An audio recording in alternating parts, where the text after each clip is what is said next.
Tuesday, January 29th edition of the Carolina Weather Video. I'm meteorologist Matthew East here with you. A lot to talk about here. Dynamic system affecting a lot of folks across the country over the next couple of days. Let's start off with the radar. Right now, just a few areas of some rain showers up mainly into parts of West Virginia. That's been occurring in parts of the mountains through the night as well. And that's, again, West Virginia, western sections of Virginia primarily at the moment. There's some heavy rain over parts of Michigan into sections of Wisconsin, a little bit of wintry precip in northern Wisconsin and Minnesota, some scattered showers and thunderstorms over Missouri, Iowa, and Illinois, and all is pretty quiet for the moment across the southern plains in the lower Mississippi Valley. But that will be changing as we head toward late afternoon and then into tonight, as we have a pretty significant severe weather outbreak likely on the way today and tonight in this part of the country. The red shaded area, that is a moderate risk for the Mississippi Delta region on up, including parts of Memphis, down toward, say, Greenville, Mississippi, close to Shreveport, Little Rock, all these cities included in that moderate risk, and a big slight risk all the way from central Illinois and Indiana all the way down to New Orleans and Houston. And damaging winds will be the biggest severe weather threat, but certainly the chance of some tornadoes as well. I'll show you some of the modeling with that coming up more in just a moment. Now, our temperatures around here this morning are cool, but not as cold as we have been. And we are sort of surrounded by warmth. Check out some of these temperatures over parts of the Midwest right now. A lot of 50s over Illinois, Indiana, Kentucky, and Tennessee. Then you get into some 60s and even 70s this morning over Texas. And a lot of 60s through the lower Mississippi Valley and the southern plains. That is the fuel for the storm system. And watch the temperatures this afternoon. Highs in the 70s in many of those spots I just mentioned. And that warmth continues to develop eastward. We'll be in the 60s in the Carolinas today, even a couple of isolated 70s. And then I think many of us could manage to eclipse 70 or better tomorrow afternoon, right as this front swings in before the cooler temperatures return as we get into Thursday. Let's take a look at the storm system, though. This is what it looks like on the RPM modeling. You can see a pretty mean line of storms that'll develop and move eastward. This is 4 o'clock in the morning. That line stretching from eastern Indiana through Kentucky, Tennessee, northwestern Alabama down toward Louisiana, and a good chunk of Mississippi as well. Any embedded bows and loops could cause some tornadic activity. A lot of wind energy with this system. There's going to be a lot of wind damage reports, and again, depending on how the instability behaves, could you see a couple of significant tornadoes too. Now tomorrow, that's when the system moves through the Carolinas, and I think we're looking at, once you're east of the mountains, an afternoon and evening event, probably again a line of storms, damaging wind, the biggest severe weather threat.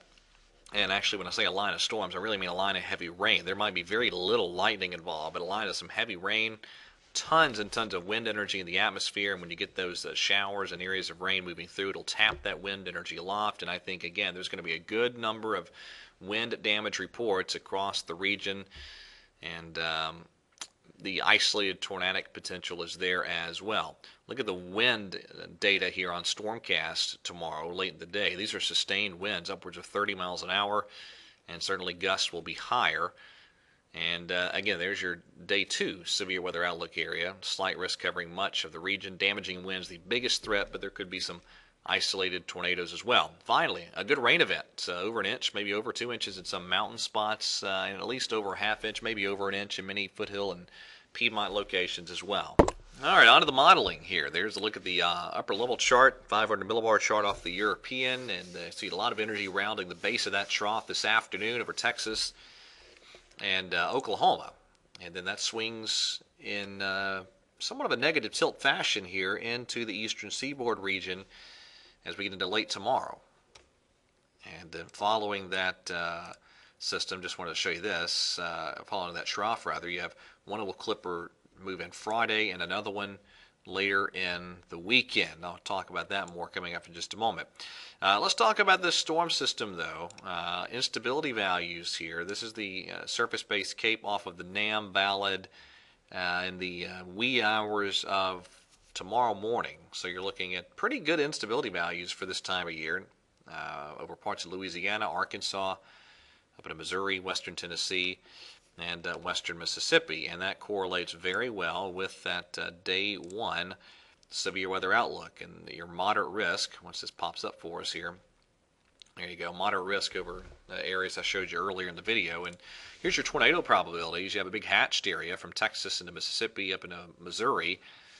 And that means there's that chance of some strong and violent tornadoes. And look at these wind probabilities. These are sky high. And wind's going to be a big problem, as well as isolated tornadoes in those regions today and tonight. Now let's go out back to the instability charts and look at 39 hours. And this will be valid tomorrow afternoon. And so obviously the values of instability not nearly as great tomorrow as that system pulls into our region as it is expected to be later today back over the Mississippi Valley. But with all that said, let me show you the day 2. Again, severe weather outlook area. Again, that's your categorical outlook, and here's your probabilities. The 30% area moving from the Virginias down to southeastern Alabama, including a good chunk of the Carolinas. Tons of wind energy here. This is off the NAM chart. And I know this may be tough to see on the video here, but you are looking at just some really screaming 850 millibar winds tomorrow afternoon. Just ahead of this incoming trough. I mean, you're looking at 60, 70 knot plus winds at 850 millibars. And any little, really, shower even could tap those winds and work them down to the surface. And of course, the mountain's already up there in many instances at 850 millibars or close to it. So a lot of wind is coming with this system, even outside of showers. And what we'll probably see happen, let me go to the surface charts on the European. This is out at 30 hours, so this is this evening. And we go out to 12 hours later. This is early in the afternoon tomorrow.